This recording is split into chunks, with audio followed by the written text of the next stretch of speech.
Argumentasi pemerintah dalam pelaksanaan MBG menjadi bagian dari anggaran pendidikan dengan membandingkannya dengan praktek di negara lain seperti Jepang atau Finlandia yang digunakan sebagai dasar pembenaran kebijakan tidak sepenuhnya relevan.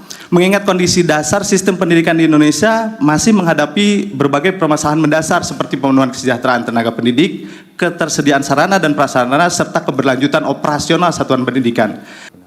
Saya Ainur Hidayat, pembina yayasan bersama dengan rekan kerja Rizky Armanda, pengurus Yayasan Edukasi Riset Cendekia berdasarkan surat kuasa khusus tertanggal 25 Februari 2026 bermaksud menyampaikan keterangan pihak terkait dalam perkara PU 40/PUU 24/2026. Kami Yayasan Edukasi Riset Cendekia, sebuah badan hukum berbentuk yayasan sebagaimana yang dilampirkan pada permohonan sebagai pihak terkait sebelumnya. Yang mulia, izinkan kami menyampaikan keterangan ini tidak dengan bahasa hukum sebagaimana pada keterangan tertulis, supaya keterangan yang kami berikan lebih mudah dikomunikasikan di tengah waktu terbatas yang telah Yang Mulia berikan. Pihak terkait terdiri dari individu-individu yang secara langsung terlibat dalam praktik penyelenggaraan dan pelayanan pendidikan. Dengan pengalaman saya sendiri sebagai guru sejak tahun 2014, selain itu saya juga menjabat Ketua Yayasan Dharma Bakti Karya Parigi yang mengelola SMK Bakti Karya Parigi di Kabupaten Pangandaran. Kami berada di wilayah kewenangan Dinas Pendidikan Provinsi Jawa Barat. Selain sebagai penyelenggara pendidikan, saya juga aktif dalam kegiatan konsultasi dan advokasi kebijakan pendidikan melalui keterlibatan bersama IRC Indonesia yang menjadi ruang partisipasi masyarakat dalam mendukung pencapaian tujuan konstitusional negara, khususnya dalam mencerdaskan kehidupan bangsa. Dalam kapasitas tersebut, kami tidak hanya berada pada tataran konseptual, tetapi terlibat langsung dalam praktik pendidikan, serta dinamika kebijakan yang mengatur pembiayaan. Sebagaimana bukti PT 5. Sebagai lembaga yang memiliki komitmen pada prinsip keadilan, kesetaraan, pemerataan, akses pendidikan, pihak terkait bersama SMK Bakti Karya Parigi menyelenggarakan pendidikan kelas multikultural ini sebagai modal praksis pendidikan Pancasila yang relevan dan berdampak. Program ini menguatkan praktik toleransi dan wujud dari gerakan publik yang mengakui, memberi ruang, mengapresiasi, dan melindungi keragaman. Melalui skema mitra kelembagaan dalam penyelenggaraan pendidikan, sebanyak 256 siswa diberikan program beasiswa pendidikan yang berasal dari 58 suku, beragam agama dan kepercayaan, serta tersebar dari 28 provinsi di Indonesia dan Malaysia. Dengan ini, penyelenggaraan kelas multikultural telah menunjukkan daya jangkau yang legitimasi sosialnya cukup kuat, sebagaimana bukti PT 4. Yang Mulia Hakim Konstitusi, kedudukan pihak terkait bukan sekedar sebagai kedudukan administrasi formal, melainkan sebagai landasan konstitusional yang melekat pada eksistensi dan fungsi kelembagaan. Secara konstitusional, pengakuan terhadap badan hukum yang merupakan manifestasi dari prinsip negara hukum yang menjamin kepastian hukum dan kebebasan berserikat serta berorganisasi dalam kerangka hukum yang sah. Kepentingan konstitusional pihak terkait ini berkaitan dengan pasal 31 Undang-Undang 1945 yang mewajibkan negara menyelenggarakan satu sistem pendidikan nasional dan mengalokasikan sekurang-kurangnya 20% anggaran pendidikan dari APBN dan APBD. Dalam konteks ini, pihak terkait sebagai mitra negara dalam mewujudkan tujuan konstitusional mencerdaskan kehidupan bangsa. Artinya, keberadaan dan keberlanjutan program kelembagaan bukan hanya kepentingan lembaga, melainkan bagian dari ekosistem konstitusional penyelenggara pendidikan. Oleh karena itu, ketika terjadi perluasan makna pendanaan operasional penyelenggaraan pendidikan yang berimplikasi pada pergeseran alokasi anggaran, maka kepentingan pihak terkait sebagai badan hukum yang bergerak di bidang pendidikan secara langsung terimbas, baik normatif maupun faktual. Sebagai badan hukum yang menyusun perencanaan program kerjasama kelembagaan dan skema pendampingan berbasis pada struktur pembiayaan negara, perubahan interpretasi anggaran berdampak langsung pada stabilitas keberlanjutan kegiatan pihak terkait. Hak untuk berpartisipasi dalam penyelenggaraan pendidikan sebagaimana dijamin kerangka Undang-Undang Sisdiknas dan ditopang oleh pasal 31 Undang-Undang Negara Republik Indonesia tahun 1945 berpotensi tereduksi ketika alokasi anggaran pendidikan tidak lagi fokus pada fungsi inti pendidikan. Pihak terkait yang secara faktual menjalankan program beasiswa, pendampingan sekolah, penguatan kapasitas kepala sekolah, guru, siswa, berada dalam posisi yang secara nyata tergantung pada konsistensi kebijakan fiskal pendidikan. Jika sebagian anggaran operasional dialihkan untuk program yang berada di luar fungsi pedagogis inti, maka ruang partisipasi masyarakat melalui badan hukum pendidikan menjadi menyempit.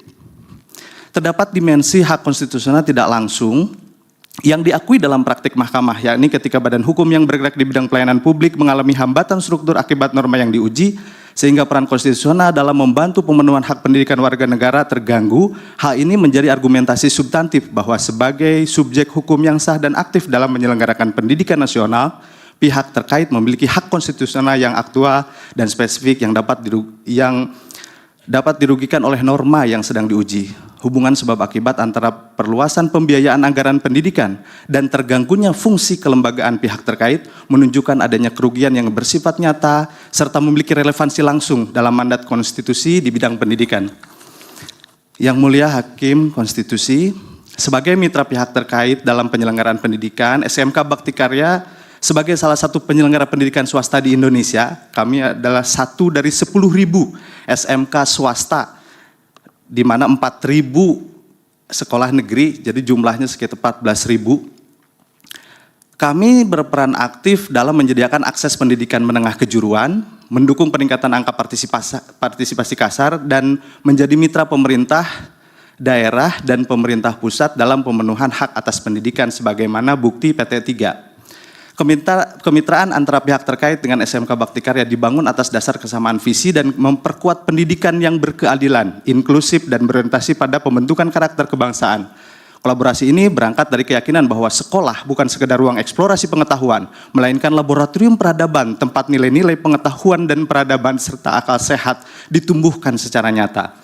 Pengalaman penyelenggara pendidikan yang sehari-hari saya jalani sebagai yang berkaitan dengan operasional pendidikan merupakan unsur yang sangat fundamental karena menjadi prasyarat utama dalam membangun suasana belajar dan proses pembelajaran yang efektif guna meningkatkan potensi peserta didik. Kami mengusahakan pendanaan yang bersumber dari partisipasi publik melalui crowdfunding, sumber lain yang bebas dari korupsi, perusakan lingkungan, dan pelanggaran HAM.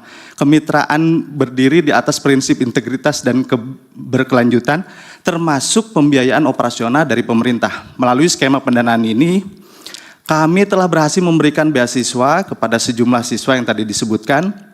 Dalam posisi yang demikian itu, kolaborasi dan sinergi antara pihak terkait SMK Bakti Karya Parigi pada akhirnya bukan sekedar kerjasama institusional, melainkan ikhtiar bersama untuk membangun generasi yang mampu menjaga keutuhan NKRI sekaligus merawat keberagaman serta fondasi peradaban Indonesia. Selama 1 dekade, Hakim yang mulia, untuk menjalankan pendidikan ini di SMK Bakti Karya Parigi, kami memperoleh pembiayaan operasional melalui skema bantuan pemerintah, baik dari anggaran pendapatan belanja negara melalui bantuan operasional sekolah atau BOS, maupun dari anggaran pendapatan dan belanja daerah melalui bantuan pendidikan menengah universal atau BPMU. Bantuan tersebut menjadi tulang punggung dalam menopang keberlangsungan layanan pendidikan di satuan pendidikan yang kami kelola. Bantuan operasional tersebut diberikan berdasarkan jumlah peserta didik yang diakumulasi penghasilan pembiayaan operasional dalam jumlah yang sangat terbatas. Per peserta didik setiap bulannya, jumlahnya 183.000 per siswa per bulan, atau 1.600.000 per siswa per tahun dari pusat dan daerah. Tahun 2026 ini terjadi penghapusan bantuan dari pemerintahan daerah, yaitu 50.000 per siswa per bulan atau 600.000 per tahun. Jumlah tersebut mengalami penurunan yang signifikan sehingga semakin mempersempit ruang gerak satuan pendidikan dalam menyediakan layanan pendidikan yang berkualitas, sebagaimana bukti PT 6. Kini kami hanya mengelola bantuan operasional yang jumlahnya 133.000 per siswa per bulan. Fakta ini menimbulkan pertanyaan mendasar mengenai kemampuan sistem pembiayaan pendidikan saat ini dalam mempersiapkan generasi muda Indonesia yang memiliki daya saing dan kompetensi yang memadai, terlebih dalam konteks tuntutan kompetensi abad 21 yang membutuhkan dukungan sumber daya yang tidak sedikit.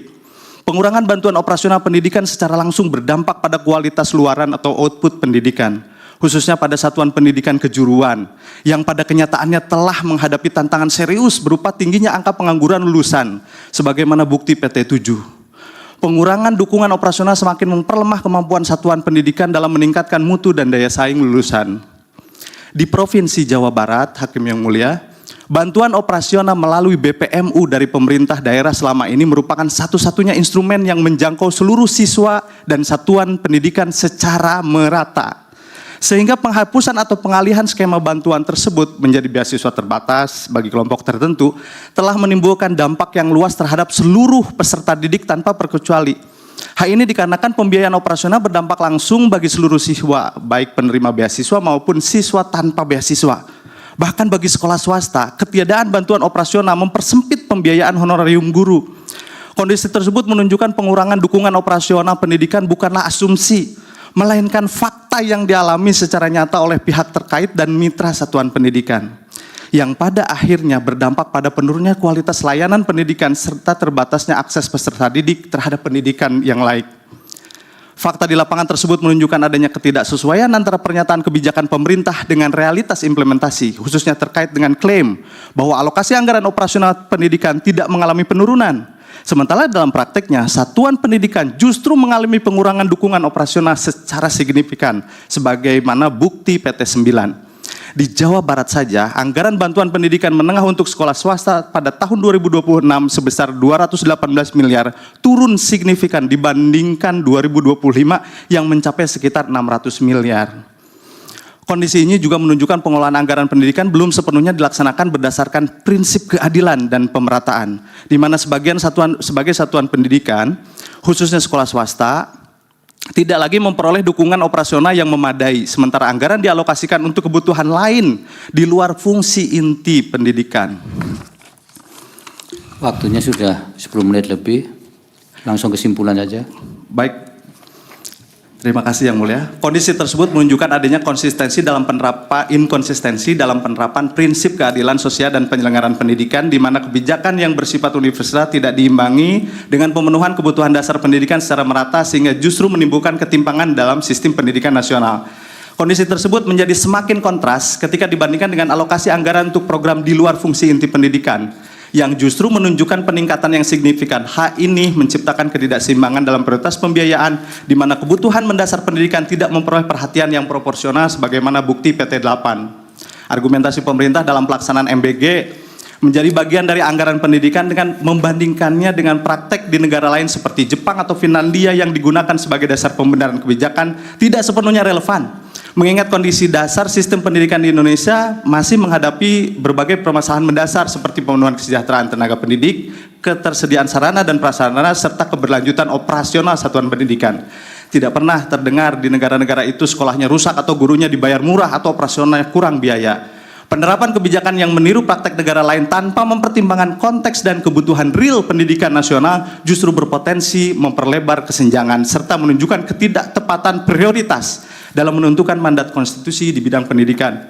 Sebagai pihak yang secara langsung terlibat dalam penyelenggaraan pendidikan, pihak terkait memandang bahwa keterlibatan kami merupakan bentuk partisipasi aktif masyarakat dalam mewujudkan tujuan konstitusional negara. Sehingga ketika kebijakan yang ada justru menghambat peran tersebut, maka hal ini merupakan bentuk kerugian yang tidak hanya bersifat kelembagaan tapi juga konstitusional.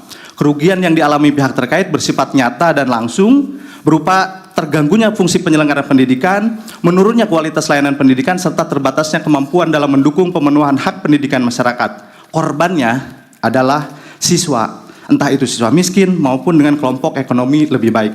Semoga keterangan kami sebagai pihak terkait ini menjadi bahan pertimbangan Yang Mulia Hakim Konstitusi dalam memutus perkara yang dimohonkan para pemohon.